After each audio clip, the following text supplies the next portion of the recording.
Philosophy কাকে বলে? পাশ্চাত্য দর্শনে ফিলোসফি কাকে বলে? ফিলোসফি সংজ্ঞা আলোচনা করো। হ্যালো ফ্রেন্ড, আলো আর্টস স্টাডি সেন্টার থেকে আমি আলো মাস্টার। আজ তোমাদেরকে আমি জানাবো একাদশ শ্রেণীর ফার্স্ট সেমিস্টারের প্রথম অধ্যায় ফিলোসফি। আমাদের যে দর্শন একাদশ শ্রেণীতে ধার্য করা হয়েছে, সেই দর্শনটা দুটো ভাগে ভাগ করা হয়। দর্শনকে দুই ভাগে ভাগ করা যায়, একটা ভারতীয় দর্শন, একটা পাশ্চাত্য দর্শন। পাশ্চাত্য দর্শনটা কি?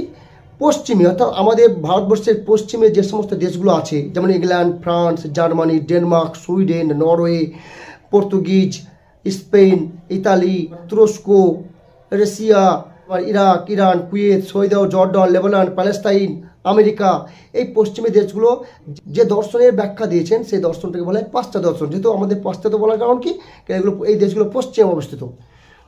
আর আমাদের ভারতীয়রা যে দর্শনের ব্যাখ্যা দিয়েছেন তাকে বলা হয় ইন্ডিয়ান ফিলোসফি। তাই ওয়েস্টার্ন ফিলোসফি আর ইন্ডিয়ান ফিলোসফি, অর্থাৎ ভারতীয় দর্শন আর পাশ্চাত্য দর্শন। ভারতীয় দর্শনের দর্শন কি, তার সংজ্ঞা আলাদা হবে। পাশ্চাত্য দর্শনের দর্শন কাকে বলে, অর্থাৎ ফিলোসফি কাকে বলে, তার সংজ্ঞা আলাদা হবে। আজকে আমি তোমাদের জানাবো একাদশ শ্রেণীর থার্ড সেমিস্টারের দর্শনের প্রথম অধ্যায়ের ফিলোসফি কি। ফিলোসফির ইংরেজি প্রতিশব্দ হচ্ছে ফিলোসফি, PHILOSOPHY, ফিলোসফি। ফিলোসফি এই কথাটা দুটো গ্রিক শব্দ থেকে এসেছে। ফিলো আর সফিয়া এই দুটো শব্দ থেকে এসেছে। ফিলো কথার অর্থ হচ্ছে PHILO, ফিলো এই কথাটার আক্ষরিক অর্থ হচ্ছে অনুরাগ।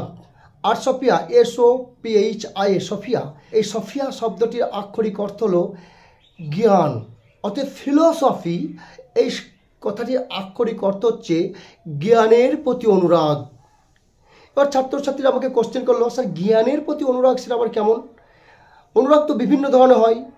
বাবার প্রতি ছেলের অনুরাগ হয়, বাবার প্রতি মেয়ের অনুরাগ হয়, বাবার সঙ্গে মায়ের অনুরাগ হয়, মায়ের সঙ্গে ছেলের অনুরাগ হয়, বিভিন্ন আত্মীয় স্বজনের সঙ্গে, ভালো যাদের সঙ্গে সম্পর্ক আছে, আমাদের প্রিয় মানুষদের সঙ্গে একটা ঝগড়াঝাটি মানে অনুরাগ হয়। সেটা আস্তে আস্তে আবার সেটা পরে আবার মিলন হয়ে যায়, আস্তে আস্তে আবার সেটা পরে মিলন হয়ে যায়। কিন্তু জ্ঞানের প্রতি অনুরাগ এই জিনিসটা কি, প্রথম আমরা জানবো।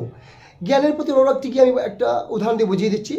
ধরো তুমি বিছানায় একা একা শুয়ে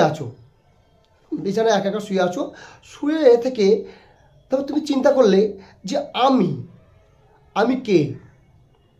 এই প্রশ্ন তুমি নিজেকে জিজ্ঞাসা করবে যে আমি কে, আমি কোথা থেকে এসেছি, আমাকে কে সৃষ্টি করলো, আমি কার দ্বারা সৃষ্টি হয়েছি, আমি কিভাবে সৃষ্টি হয়েছি। এই যে প্রশ্নগুলো তোমার মনের মধ্যে কোনো আসবে, অথবা এই যে পৃথিবীতে আমি আছি, এই জগৎকে কে সৃষ্টি করলো, এই জগতের বিষয়বস্তুকে সৃষ্টি করলো, এই জগতে গাছপালা, পশু পাখি এগুলোকে সৃষ্টি করলো, হ্যাঁ, জগৎ কিভাবে সৃষ্টি হলো। আবার তোমার মনে একটা প্রশ্ন আসে, আমাকে আর যদি জগৎকে ঈশ্বর সৃষ্টি করে, তাহলে ঈশ্বর কোথা থেকে সৃষ্টি হয়েছে, ঈশ্বর কোথা থেকে সৃষ্টি হয়েছে, ঈশ্বর কার দ্বারা সৃষ্টি হয়েছে। এইসব প্রশ্নগুলো মনের মধ্যে আসে। যখন এই প্রশ্নগুলো তোমার মনের মধ্যে আসছে, তখন যে চিন্তাটা আসছে, যেটা অনুরাগটা আসছে, সেটা হচ্ছে জ্ঞানের প্রতি অনুরাগ। সেটাকে বলছে জ্ঞানের প্রতি অনুরাগ, অর্থাৎ আধ্যাত্মিক জগৎ সম্পর্কে চিন্তা, জগৎ, জীবন, ঈশ্বর, ইহলৌকিক, পরলৌকিক, আত্মা, পরআত্মা ইত্যাদি সম্পর্কে আলোচনায় হচ্ছে দর্শন। এটা ফিলোসফি, এটা হচ্ছে জ্ঞানের প্রতি অনুরাগ, যাকে বলা হয় ফিলোসফি। একজন পিওর ফিলোসফার এই চিন্তাগুলো সবসময় তাদের ব্রেনে আসে, সবসময় তাদের মাথায় ঘুরতে থাকে। একটা উদাহরণ দেওয়া যাক, তাহলেই বুঝতে পারবে যে জ্ঞানের প্রতি অনুরাগ কীভাবে মানুষের মধ্যে আসে, একটা দার্শনিকের মধ্যে কীভাবে জ্ঞানের প্রতি অনুরাগ আসে। একটা গল্প বলি।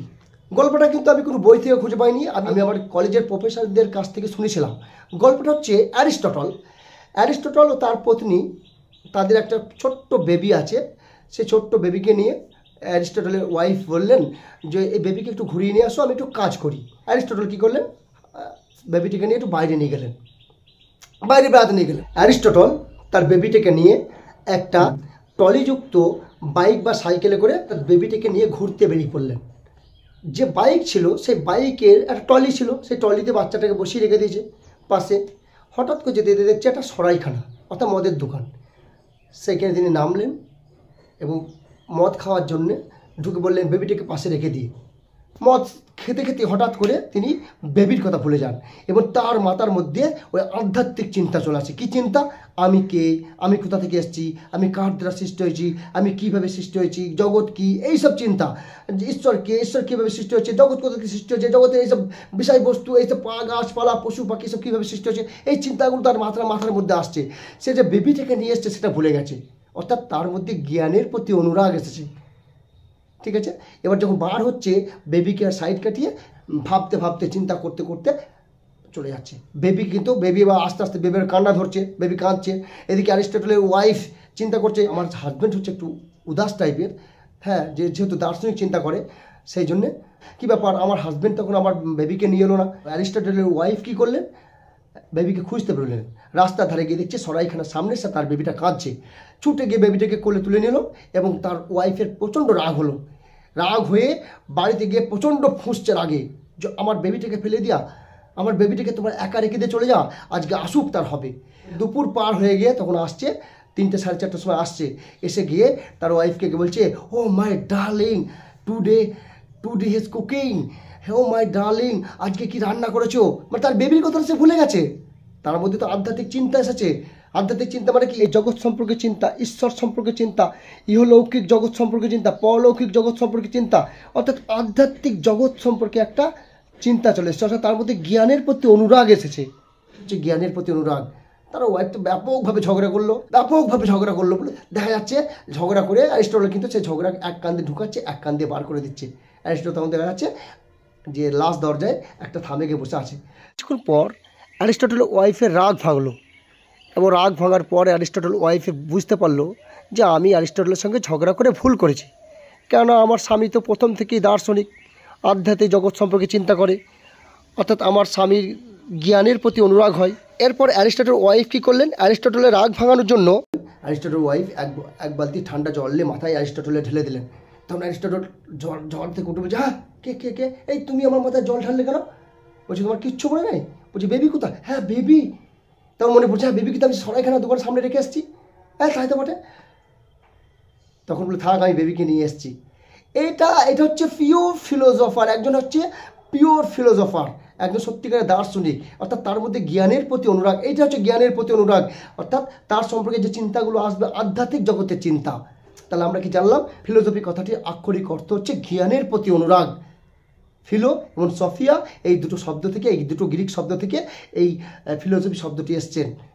হ্যাঁ, জ্ঞানের প্রতি অনুরাগ। তাহলে জ্ঞানের প্রতি অনুরাগ প্রতিটা মানুষের মধ্যে জ্ঞানের প্রতি অনুরাগ আছে, প্রতিটা মানুষের মধ্যে এই অনুরাগটা আছে। প্রত্যেকটা মানুষই জানতে চায় আমি কে, আমি কীভাবে সৃষ্টি হয়েছি, আমি কার দ্বারা সৃষ্টি হয়েছি। কিন্তু কারো বেশি কারো কম, যাদের মধ্যে এটা বেশি পরিমাণ দেখা যায় তারাই একজন পিওর ফিলোসফার হয়ে যায়, পিওর দার্শনিক হয়ে যায়। এই ফিলোসফি কি বা ফিলোসফি কাকে বলে এই নিয়ে দার্শনিকদের মধ্যে মতভেদ আছে। বিভিন্ন দার্শনিক বিভিন্ন সংজ্ঞা দেওয়ার চেষ্টা করেছেন। দার্শনিক কোন্ট ফিলোসফি যে সংজ্ঞা দিয়েছেন সেখানে বলেছেন দর্শন হলো সকল বিজ্ঞানের সেরা বিজ্ঞান। Philosophy is the science of science. দার্শনিক পলসনের মতে দর্শন হলো সকল বৈজ্ঞানিক জ্ঞানের সমষ্টি। Philosophy is the sum total of all scientific knowledge. কান্টের মতে দর্শন হলো জ্ঞান সম্পর্কিত বিজ্ঞান ও তার সমালোচনা। Philosophy is the science and criticism of cognition. দার্শনিক ওয়েবারের মতে দর্শন হলো প্রকৃতি সম্পর্কে এক সামগ্রিক দৃষ্টিভঙ্গির অনুসন্ধান এবং বস্তুর সার্বিক ব্যাখ্যাদানের প্রচেষ্টা। দার্শনিক পেরির মতে দর্শন আকস্মিক নয়, অতি প্রাকৃত নয়, বরং অনিবার্য ও অস্বাভাবিক। দার্শনিক হেগেলের মতে দর্শন হলো পরম সচেতন সত্তা সম্পর্কিত তাত্ত্বিক সমালোচনা। দার্শনিক রাসেলের মতে দর্শন হলো বিজ্ঞানসমূহের মূল ভিত্তিগুলির বিচারমূলক আলোচনা। প্লেটোর মতে দর্শন হলো বস্তু সত্তার জ্ঞান। দর্শন তারই জ্ঞান যা নিত্য, অপরিবর্তনশীল ও শাশ্বত। দার্শনিক অ্যারিস্টটলের মতে সত্তা স্বরূপ যা তার অনুসন্ধান করে যে বিজ্ঞান তাই হলো দর্শন। দার্শনিক ব্র্যাডলি বলেন দর্শন হলো বস্তুর অবভাসের বিরোধী সত্তার জ্ঞান। এই সমস্ত সংজ্ঞাকে বিশ্লেষণ করে দর্শনের একটি গ্রহণযোগ্য সংজ্ঞা দেওয়া যেতে পারে। সেটি হলো দর্শন হলো জগৎ ও জীবনের সামগ্রিক মূল্যায়ন ও বস্তুর সার্বিক ব্যাখ্যাদানের প্রচেষ্টা। দর্শন চিন্তা জগৎ ও জীবনের গণ্ডি ছাড়িয়ে কোনো কল্পনা বিলাসিতা নয়। জগতের সঙ্গে জীবনের সম্পর্ক নির্ধারণ করাই হলো দর্শনের লক্ষ্য। এইভাবে দর্শনের সংজ্ঞা দেওয়ার চেষ্টা করলাম। পরবর্তীকালে নেক্সট ভিডিওয়ে আমি আবার ভারতীয় দর্শন সম্পর্কে আলোচনা করব। শেষ করার আগে আরেকটা কথা, আমার কোচিং সেন্টারে একাদশ ও দ্বাদশ শ্রেণীর ভর্তি চলছে। যে সমস্ত ছাত্রছাত্রী একাদশ ও দ্বাদশ শ্রেণীতে আমার কোচিংয়ে ভর্তি হতে চাও, তারা নিচে ফোন নম্বরে যোগাযোগ করে নেবে। আমি 3 জায়গাতে পড়াই। আমার নিজের বাড়িতে অর্থাৎ রায়গ্রামে আমার নিজের বাড়িতে, কুসুমগ্রামে নবদ্বীপ রোডে মাস্টার পড়াই এবং ভাগড়ার বাস স্ট্যান্ডে। যাই হোক, আজকে এই পর্যন্তই। এবার টাটা, আবার দেখা হবে।